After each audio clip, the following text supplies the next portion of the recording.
Ребята, всем привет! Мы с Димой решили себе устроить римские каникулы. И вот мы уже взлетаем с аэропорта Ниццы. Ура, ура! Лететь с Ниццы до Рима нам примерно 50 минут. И все эти 50 минут мы будем лететь над морем и любоваться облаками. Очень красиво. Сейчас мы прилетаем над Корсикой, но рассмотреть особо не получается, потому что облака. Зимой иногда можно увидеть Корсику даже в Ницце. Очень красивое зрелище. Люди бросают свои машины на дороге и начинают фотографировать.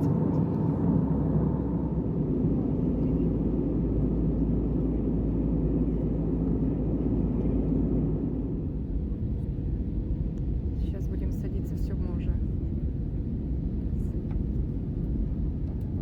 Ну вот и все. Мы благополучно приземлились в аэропорту Фимичино. Он находится примерно в 30 километрах от центра Рима. Сейчас нужно будет сесть на электричку и доехать до центрального вокзала в Риме, который называется Рома Термини. Заселились мы в наш отель и пошли гулять по вечернему рождественскому Риму. И направляемся мы в сторону Испанской лестницы. Сейчас мы проходим мимо оперного театра, который очень-очень красиво украшен. Вообще нас впечатлило, как украшен к Рождеству Рим, как будто попали в сказку. Даже самый, посмотрите, незаурядный магазинчик или маленькая какая-то торговая лавочка освещается рождественскими огнями. А вот по пути нам попался винный магазинчик. И вот что мы там увидели на витрине и не смогли просто пройти мимо.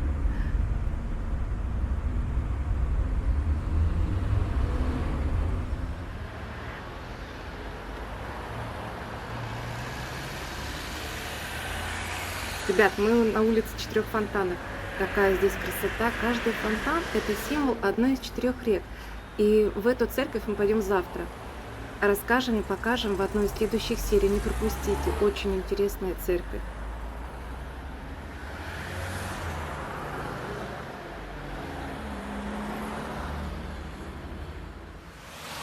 Сейчас мы с вами проходим мимо дворца Барберини. При входе во дворец нас встречают вот такие огромные колонны. А сам дворец мы покажем также в одной из следующих серий. Не пропустите, будет очень-очень интересно. Сейчас мы проходим по одной из площадей Рима. Это площадь Барберини. На площади фонтан стоит, называется он фонтан Тритона, который был построен архитектором Бернини в 1642 году.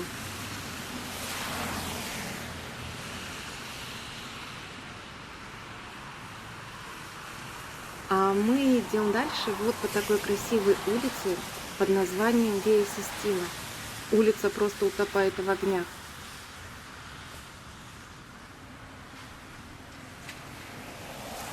Обратите внимание, как красиво украшены отели. Такое ощущение, что должен проводиться конкурс на самую красивую рождественскую декорацию.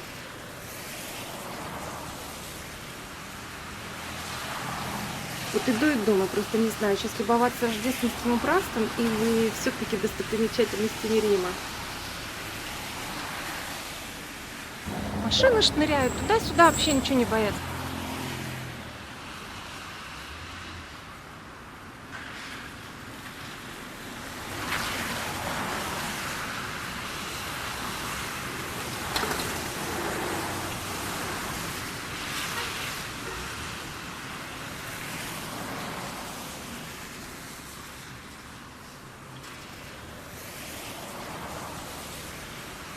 Вот, ребят, мы с вами уже на вершине холма Пинчу.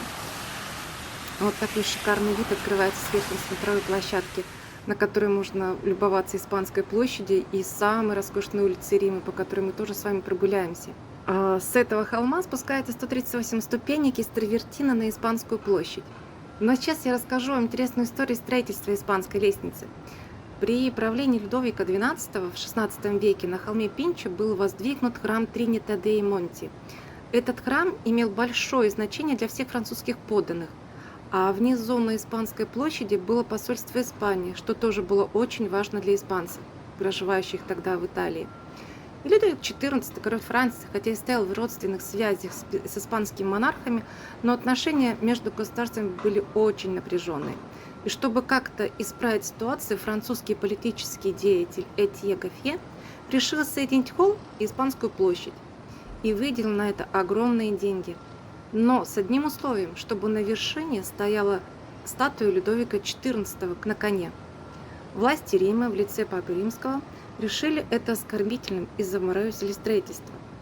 После смерти Людовика XIV была возведена все-таки лестница со 138 ступеньками, и все они разной ширины. И это было сделано специально, чтобы священнослужители и подданные Франции, когда поднимались в храм, им было очень неудобно идти. Строительство шло 2 года.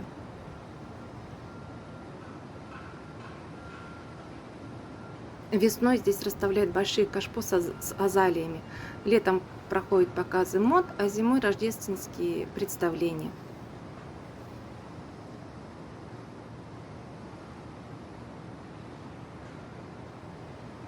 У подножия лестницы расположен фонтан, который был возведен Бернини в 1629 году. По преданию, он взял идею Баркас, который в 1598 году вынесла на площадь, когда Тибр поднялся на 20 метров и затопил Рим.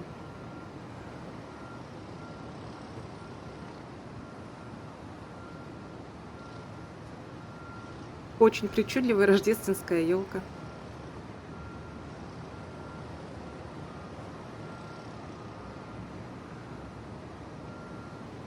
Первым и самым красивым по рождественскому убранству нас встречает модный дом Dior.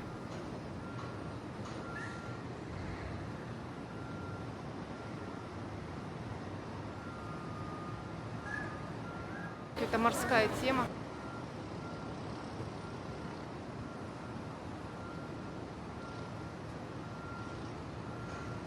И бабочки, и ракушки, и звезды, все подряд.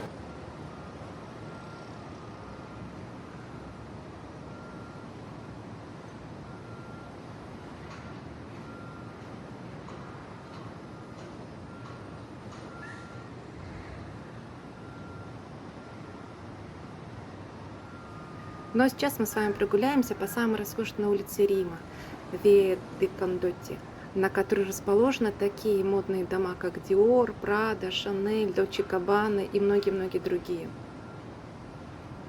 Давайте посмотрим, как другие модные дома украсили свои витрины. Но что-то как-то все печально. Украшено от слова совсем никак. Я даже разочарована. Ну а здесь нас ожидало небольшое разочарование. Мы хотели прийти ранним утром, часов так 5-6, на следующий день, чтобы быть одним на этом месте, потому что здесь обычно толпы народу, но не в этот раз. Фонтан Треви был закрыт на профилактику. Но и без воды, посмотрите, он также прекрасен. Для туристов даже поставили небольшую ванночку с водой, чтобы можно было кинуть монет.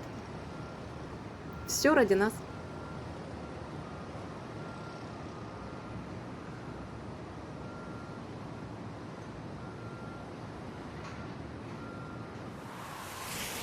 Ну а мы с вами идем дальше и подходим к Квиринальскому дворцу, который расположен на одноименном холме, который, в свою очередь, является самым высоким холмом в Риме. Здесь расположена резиденция действующего президента и музей.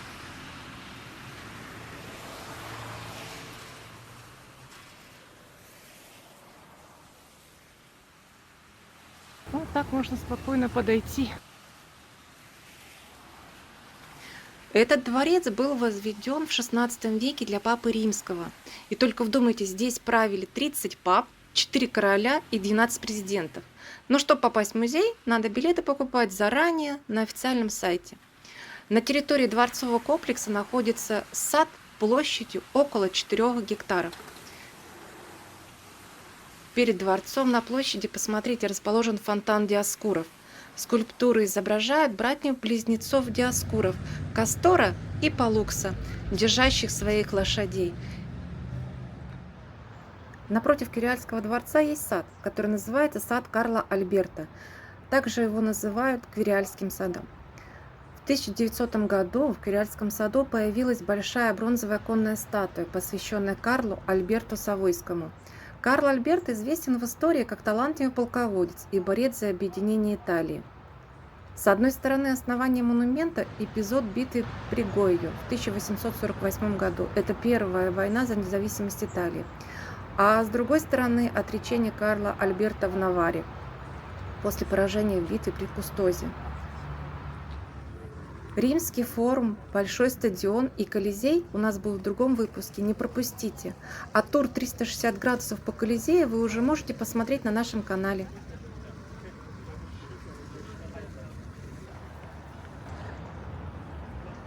Как красивая елочка, беленькая.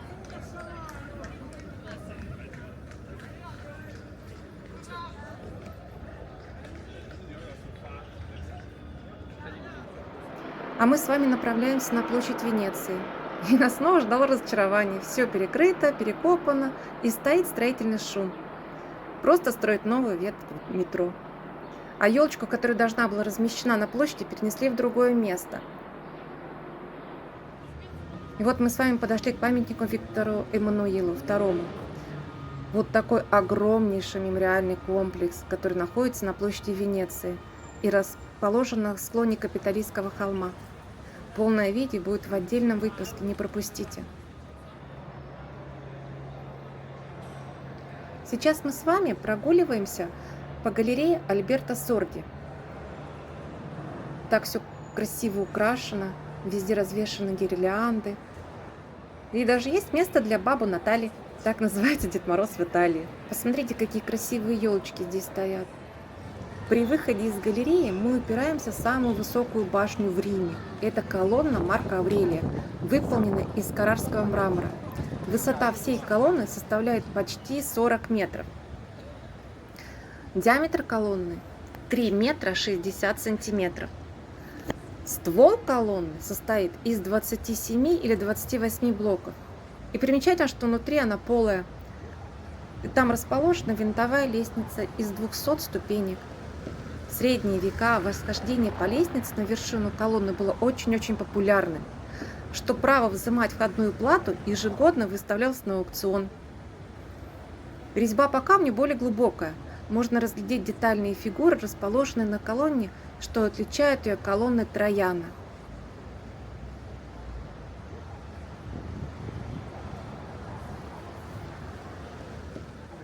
Недалеко находится гранитный обелиск Монтечиторио. Его привезли из Египта в X году до нашей эры по приказу императора Августа. Ну вот, мы с вами дошли до Пантеона. Его во всей красе мы покажем в следующей серии, не пропустите. Представляете, когда мы были внутри, пошел дождь с градом. Это было незабываемое зрелище.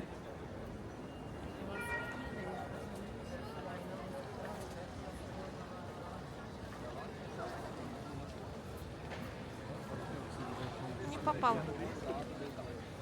Вот она, красавица, площадь Навона. Самая красивая площадь в Риме. Историю ее создания и всех достопримечательностей, что здесь расположено, мы расскажем в новой серии. Не пропустите. Подписывайтесь и ставьте колокольчик.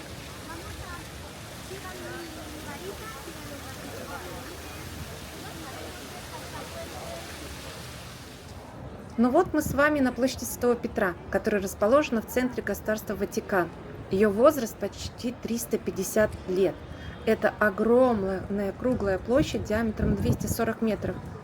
На площади находится 288 колонн, которые расположены в 4 ряда. Они опоясывают площадь на 320 метров в длину. В центре площади стоит большой египетский обелиск, привезенный в Рим императором Калигулой. Сейчас на площади расположена Ватиканская елка, которая доставили из северной долины Италии. Высота елки почти 30 метров. Она украшена игрушками ручной работы. И в 2019 году Папа Римский Франциск открыл памятник мигрантам и беженцам, который расположен на площади рядом с почтой Ватикана.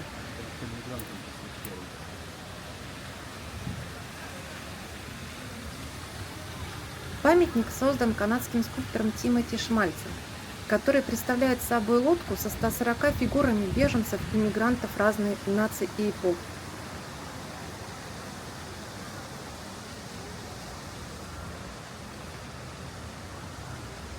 А пара ангельских крыльев над фигурами беженцев иллюстрирует идею о том, что ангелом, посланником Божьим, может оказаться любой странник.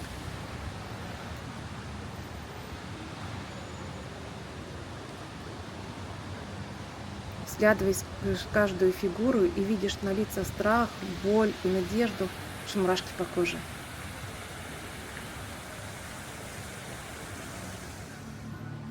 Также на площади Святого Петра расположена выставка рождественских вертепов, сделанных своими руками. Было интересно наблюдать, как дети и взрослые воспринимают рождение Христа.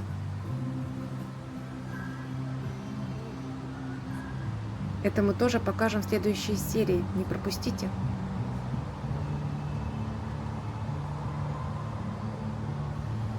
Гуляя по улицам Рима, можно наблюдать разные дворики, которые очаровывают своей красотой.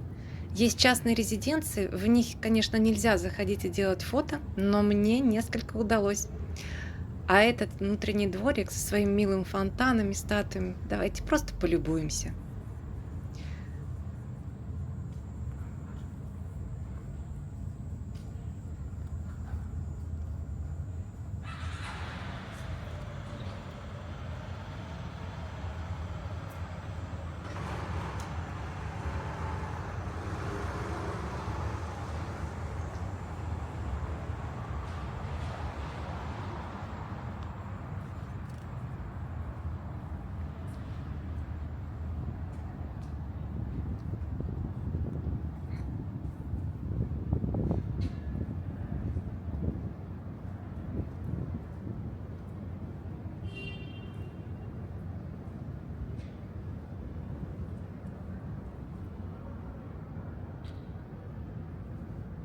В Риме на углах домов мы можем видеть маленькие иконы Мадонны.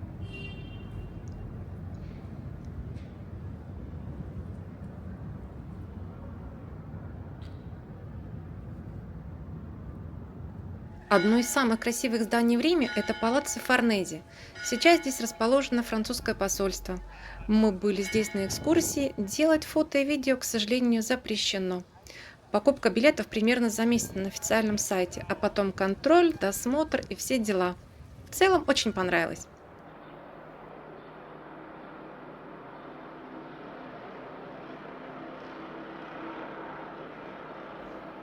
Еще раз хочу сказать, что Рим очень красиво украшен к Рождеству. Вот, к примеру, обычный магазин мороженого.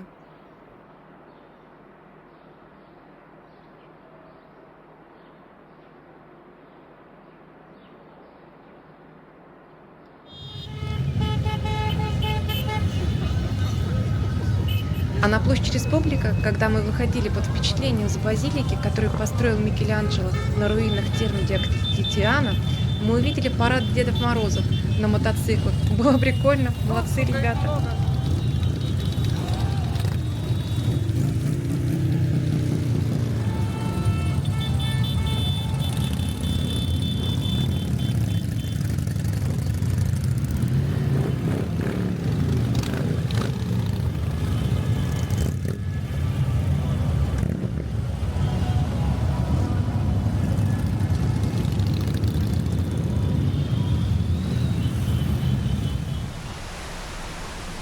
А сейчас мы с вами у фонтана Аква Величия, или фонтан Моисея, который расположен на площади Сан-Бернардо и был возведен в XVI веке.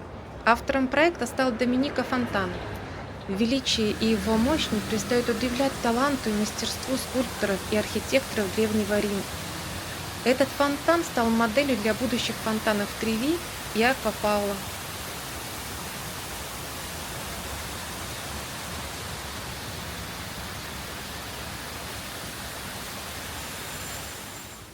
Но вот и самая главная достопримечательность Рима – Колизей.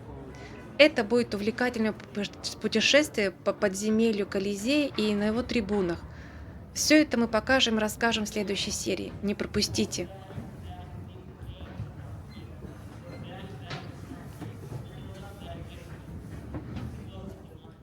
Ну и, наконец, Помпеи.